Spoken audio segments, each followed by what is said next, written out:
Ever since some popular fantasy show, I forget what it's called, something gaudy. Ever since this show came around, there seems to be a lot of people with a lot of money trying to make a lot of more money. Some might argue that this is a golden age for science fiction and fantasy.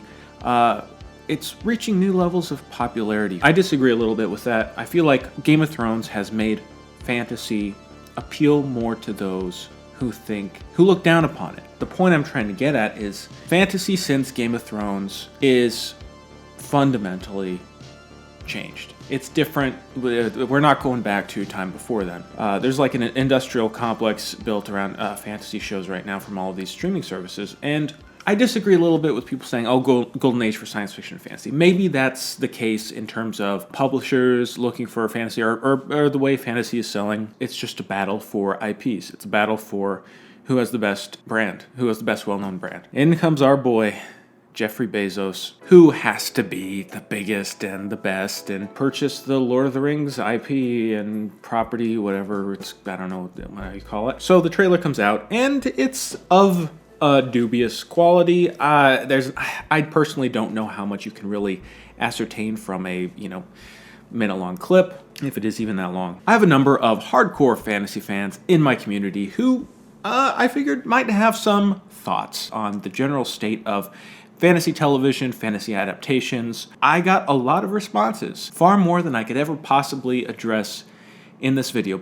So let's dive into some of the most popular takes on this trend. Daniel Green, who is that? Does anyone know who that human is? It's become impossible to be neutral on a show. Everyone expects you to love it or hate it, and having an opinion of that was fine results in both sides being mad at you. At least that's my experience. I think that these companies cynically kind of expect that or want that a lot of times. I mean, it stirs up conversation. Many expect others to either love it or hate it and have a strong opinion about something. I think Daniel probably gets these type of people all the time who want him to love or hate something. Just very mid-tier content. It's not exceptional. It's not extremely bad. Obviously, they pump a lot of money into these things.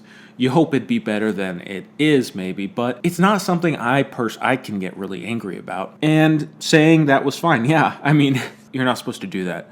Especially if you want people to watch anything you make. You can't just say something's fine. Do you know what is also fine? Politics. I bet you're angry now. We need more animated fantasy adaptations. Look, I think you can do pretty much anything in either direction if you're creative enough, if you have the budget or the skill, but would it have as wide of a reach? It wouldn't capture the audiences that live action would. It's unfortunate, but I think that's just the reality. I would forgive a lot of the not so good CGI and the Wheel of Time if the storytelling on the show was better. Regarding the new Lord of the Rings show, I just hope it's not a giant wink fest towards the movies and books, and instead is a good story that simply justifies its existence by being well told and interesting. Yeah, I hope that's the case too. I feel like maybe the first season will be like that, and then they'll get nervous or run out of ideas, and then the second season there's going to be like time traveling Frodo cameo. I feel like all the new Marvel and Star Wars shows, it's like, maybe people aren't really just going to be interested in this single thing, so we gotta throw in a character at the end. Am I having deja vu? Also another thing where a Green Chef ad transition. Green Chef is a USDA certified organic company. It makes cooking way easier with dinner options that work around your lifestyle, not the other way around. Plus, they do most of the prep for you week after week, so you can save time with less trips to the grocery store. Here's me cooking this really good meal for me and Nadia. We picked the vegan meal options. There's really stuff for everyone. Go to greenchef.us and use code MANCARRYING130 to get $130 off plus free shipping on your first box. It's really fun to make. There's options for a variety of lifestyles, keto and paleo, vegan, gluten-free, vegetarian, fast and fit, and Mediterranean for those who simply want a little more balance. Plus, you can switch up your meal options whenever you're ready to try a new way to eat. It was exciting seeing it all come together, and it was really convenient having most of what you need just in a brown paper bag. I have to say, it was really good. Seriously, so go to greenchef.us and use code MANCARRYING130 to get $130 off plus free shipping on your first box. Yeah, so anyways, thank you, Green Chef, for sponsoring this video. Yeah, all right, well, back to it. Honestly, I'm at this point of pessimism that a ridiculously terrible show seems like a good outcome. I don't want a mediocre or fine Lord of the Rings show. I either want it to be mind-blowingly good or unforgettably comedically bad. Yeah, it's fine. Like, I don't know, it is fine.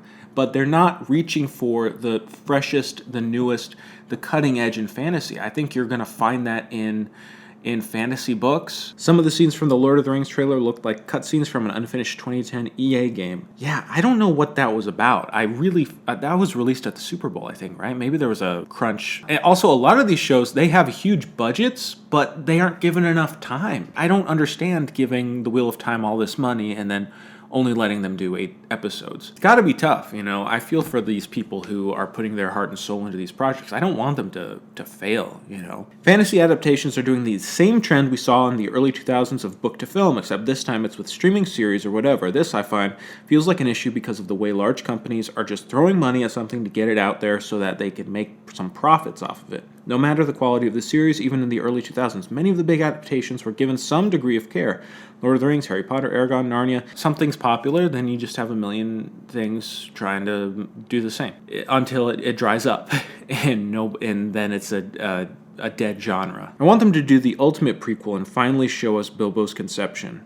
Yeah, they don't have the guts to do that. Never watched or read anything by Tolkien at all, so I can't wait for this to be my one and only introduction to Middle-earth. That's good. I think if people want to change the source material as much as they are, they need to make new content. It's starting to feel like companies just want to attach a popular name to their own products to ensure initial buy-in. And this is the story everyone knows. You have the massive blockbusters, the Marvel movies, and then you have the small indies, you know, and the middle movies and in the middle ground are going away. Now, there's some of that, I think, more in television and streaming, just because these huge companies are willing to throw so much money at anything coming their way. Something like a fantasy show requires a high budget. Maybe requires isn't the right word, because Game of Thrones set the bar really high in terms of budget and how a fantasy show is supposed to look. I would enjoy these fantasy shows more if more of them cast renowned actor Don Cheadle.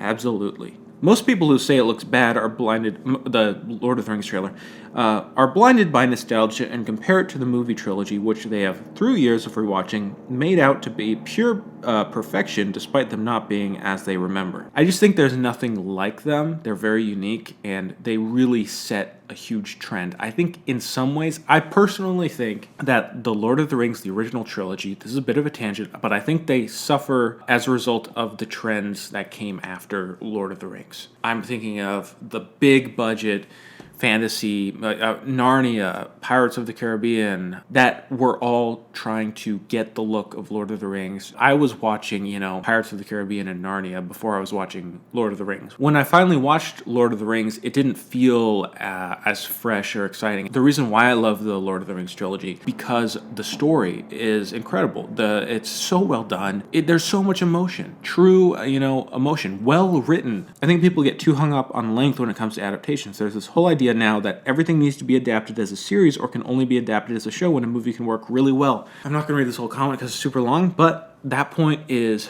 great. I think so much TV in general would benefit so much if it were shorter. You can feel when something was originally written as a movie, as a feature-length thing, and then it was stretched into a mini-series on Netflix or something. It's just, this is the B-plot that we don't need. This is the flashback episode that is out of place, but hey, why not? I don't understand how Amazon can throw so much money at something and basic things like lighting and costume design still looks weird. Happened to Wheel of Time too. Everything just looked flat.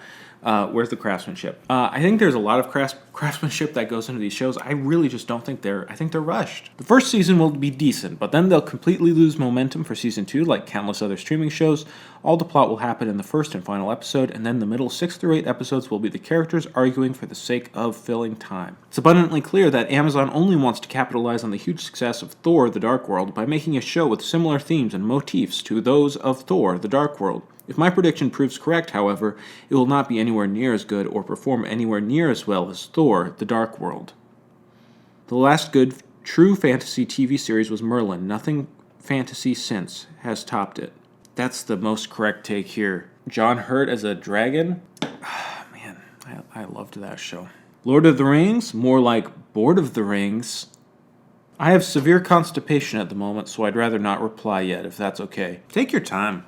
Let's check Twitter. Absolutely lame and disgustingly horrifying, these current fantasy shows, but I haven't watched any of them. It's not dirty enough. I want to see more shows where the people are filthy. I kind of, honestly, please just rub some dirt on the cloaks every now and then. I'd really like that. I get nervous when a TV series gets an entire expanded universe for something that really should have a concise beginning, middle, and ending. I think a lot of them want to be this grand time sink. Not everything has to be something you get lost in for seasons of television. Need more musical numbers. Gallivant.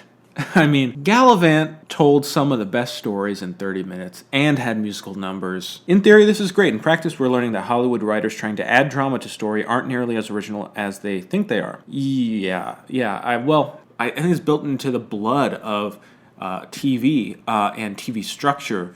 It's we're trying to keep you around for the commercial breaks. It doesn't really matter if this is going anywhere. We just need you here from one moment to the next. Now that we have streaming, it's different. And I think the shows that really succeed understand that this old school formula for writing TV, it's still around. It's very much adhered to. And I think in a way you can't even call it TV because TV was supposed to be a certain thing. It's supposed to be viewed very casually. But TV now, it's intensity. It's about intensity. It's about pulling you in and keeping you in there. But you aren't watching it passively, really. You are really engaged. You have to make the choice to pick it. There's so many options. It's got to be something that's going to engage you and not something that you're just passively watching. It's just like having a really long movie. I think a lot of them are trying so hard for those shock factor moments present in Game of Thrones that they forget that those moments only work because Game of Thrones took the time to develop and world build and wasn't just grisly character deaths after grisly character deaths. You can do that for a short while. In a story, you can just throw something shocking and be like, wow, you bet you didn't see that coming. That was a shock, right? And then you do it again and again and again, and you just go, unless it has real meaning to the story and makes sense, it just feels like, oh, well, you're just trying to distract me with something shiny. And after a while, it just becomes like all the other noise of the show. Twin Peaks: The Return set the bar impossibly high for fantasy. This, but sincerely, Twin Peaks: The Return is so good. Well, we're at the end of this remarkable thing. I hope this has been somewhat entertaining / enlightening / a third thing. I promise you I read every single comment. It took me a very long time. Thank you for that and for watching. Yeah, have a good one. Goodbye.